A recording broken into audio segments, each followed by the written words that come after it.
अध्यक्ष सुनीलजी, धनंजयजी, संजयजी, रुपाली चाकणकर, अविनाश अधिक आणि उपस्थित सर्व पत्रकार बंधूंनी, आताच आजची मीटिंग आमच्या आमदारांची सगळ्या मंत्र्यांची का बोलवली होती त्याच्याबद्दलची पार्श्वभूमी प्रांताध्यक्षांनी तुम्हाला सगळ्यांना सांगितली। आम्ही मध्ये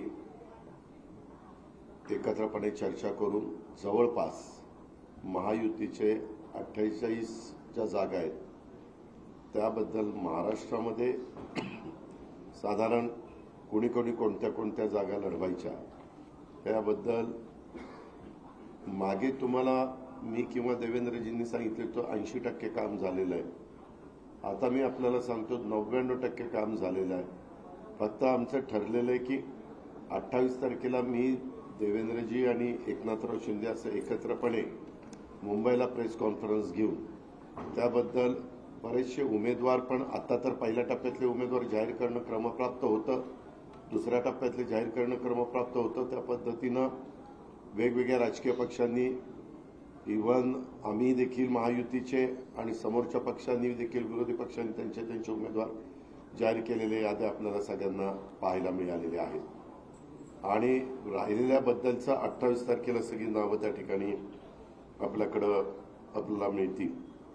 आज मी पहिली रायगड लोकसभा मतदारसंघातनं तिथले उमेदवार म्हणून राष्ट्रवादी काँग्रेस पक्षाच्या वतीनं सुनील तटकरेजी तिथं उमेदवारी महायुतीचे उमेदवार म्हणून त्या ठिकाणी लढवतील।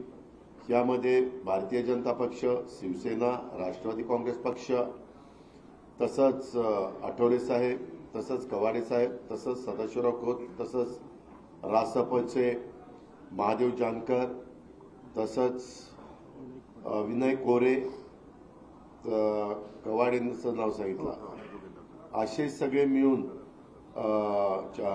खरात, सचिन खरात, असे सगळे घटक पक्षाचे आमचे मित्र पक्षाचे सगळे सहकारी मिळून आम्ही ह्या 48 जागा महाराष्ट्रातल्या लढवतोय। काही फॉर्म पण भरलेले आहेत। आज देखील काही भागामध्ये फॉर्म भरण्याच्या करता स्वतः देवेंद्र फडणवीस साहेब विशेषतः विदर्भामध्ये गेलेले आहेत, कारण तुम्हाला माहिती आहे पहिल्या टप्प्यामध्ये विदर्भातल्याच निवडणुका आहेत आणि बाकीच्या संदर्भामधला इतर जागा ह्या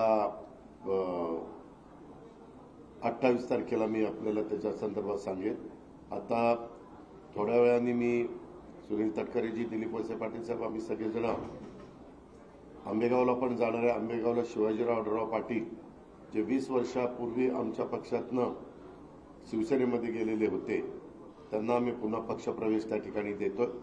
तो पक्षप्रवेश दिल्यानंतर दुसरी जागा मी तिथं त्या पक्षप्रवेशाच्या वेळेस जाहीर करेन, पक्षप्रवेश झाल्यानंतर तिथं मी जाहीर करेन आणि अशा प्रकारे बाकीच्या मी तुम्हाला 28ला सगळ्याच महायुतीच्या जागा कुणाला किती कसं होणार आहे त्याबद्दल ते सांगितलं जाईल। एक गोष्ट मला पत्रकार मित्रांना आवर्जून सांगायची, तुमच्या मार्फत महाराष्ट्राला देखील सांगायची, 5 वर्षापूर्वी ज्यावेळेस लोकसभेच्या निवडणुका झाल्या त्यावेळेस एकूण 48 जागा होत्या। त्या 48 जागांमध्ये आम्ही महाविकास आघाडीच्या वतीनं